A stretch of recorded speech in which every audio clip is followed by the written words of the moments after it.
நடந்து முடிந்தது சமராஜ்ய யுத்தம் 16 நாட்கள். நாளை துவக்கம் 17. அதனால் 17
ராஜாதிபதிக்கு வந்து ஏகாதிபதி பேசுற உங்காதி பத்தி பேசுகிறான்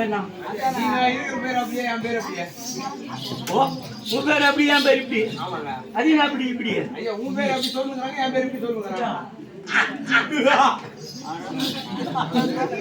ஏடா துட்டு விட்டு சூழ்நிலை வச்சுக்கிறவையா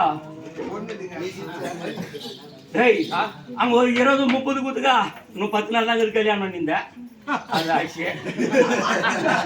இப்போ ஐயா வதற கை பிடிச்சிருந்தா முன்னாடி போய் அவனு 15 நாள்ல கை கீழ் பண்ணி இங்க ஒழுங்கா வந்துடுறாங்க. புலவர்கள் ஒரு புலவி 100 பேர். ஆமாட்டா. ஆமாங்க.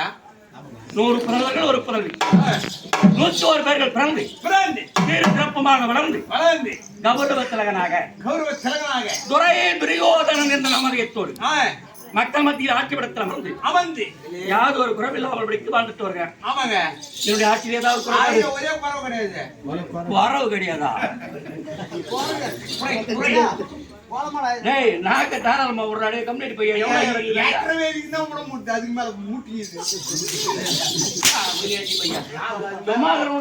போடாது. நான் சொல்லி இந்த கட்சிக்கு என்னையே டச்சில் போட வைக்கிறேன். உன்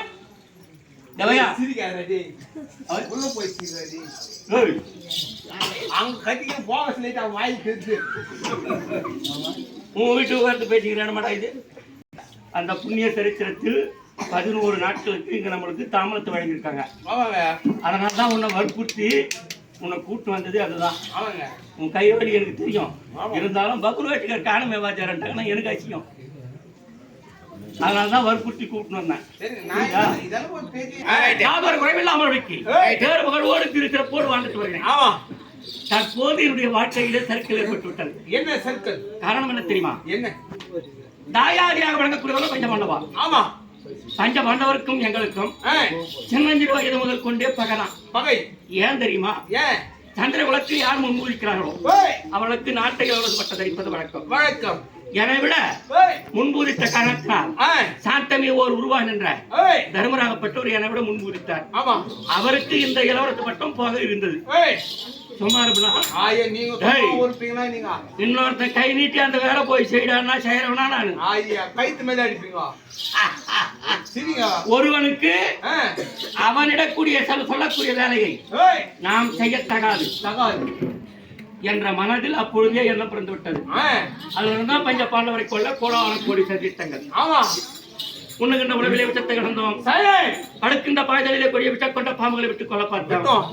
தப்பித்த பஞ்ச பாண்டவர்களை வாரணாவதம் என்று சொல்லப்படுகிறோம். எளிதில் தீப்பற்றக்கூடிய பொருட்கள் பஞ்சி, நல்லெண்ணெய், கற்பூரம் இப்படி எளிதில் தீப்பற்றக்கூடிய பொருட்களை ஒன்று சேர்த்து அரக்கு மாளிகை செய்து பஞ்ச பாண்டவரை கொள்ள தனித்திட்டு திட்டினர். தப்பித்தார்கள் பஞ்ச பாண்டவா.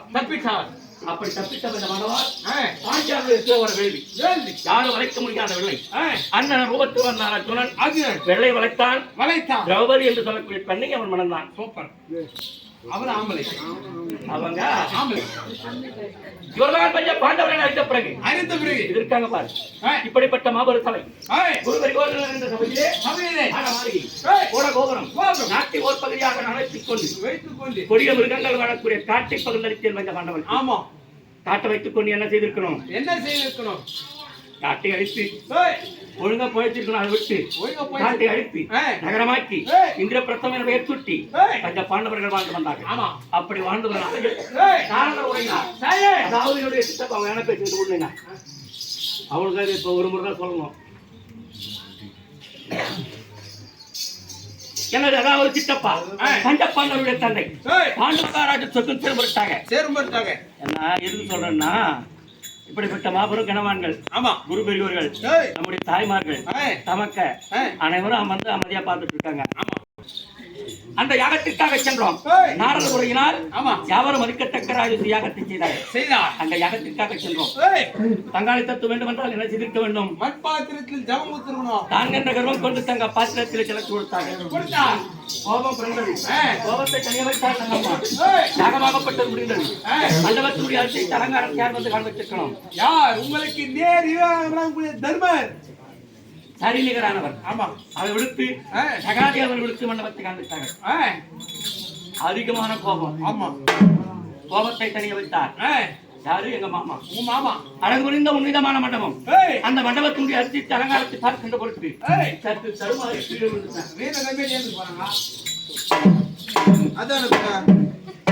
விழுந்தவர் யார் தெரியுமா?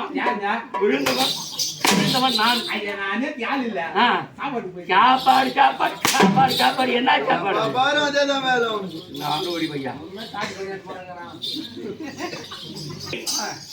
அப்ப நான் இவருக்குரியவையாக விளங்கக்கூடிய வாஞ்சாலியாகப்பட்டவள் ஏய். ஓ வச்சுனா தந்தைதான் குறிப்பிலே கூடியிருந்தார் குருடேதா தலைமகன் கண்ணூர் குள்ளோ குருடா என்று தாதிமாரோடு கை தட்டி சிரித்தார் ஒரு சபையிலே பெண்ணாகப்பட்டவள் சிரிக்கத்தக்கமா தகாதே கோபம் பிறந்தது கோபத்தை தனிய வைத்தான் நல்லம்மா ஆமா வந்தோ மத்னாபுரம் அழகு புரிந்த உன்னிதமான மண்டபத்தை சீரியர் செய்தி மண்டப குடிமுக தினத்து வட்டி ஸ்ரீ தந்தையாக விளக்கக்கூடிய விதிரை விடுத்து கைத்த பாண்டுவரத்தினாபுரத்தை சொரவழைத்து வரவழை தூதுமுலையை நிறுத்தி நிறுத்தி வாழ்வுகளை பறித்தேன் பறித்து ஓ என்னை பார்த்து கை தட்டி சிரிச்சாரு அந்த மைக்கண்ணி ரோஜமா ரோபதி அம்மாவா அம்மா என்னடா அம்மா அம்மாவை தள்ளிக்கிறாங்க அம்மா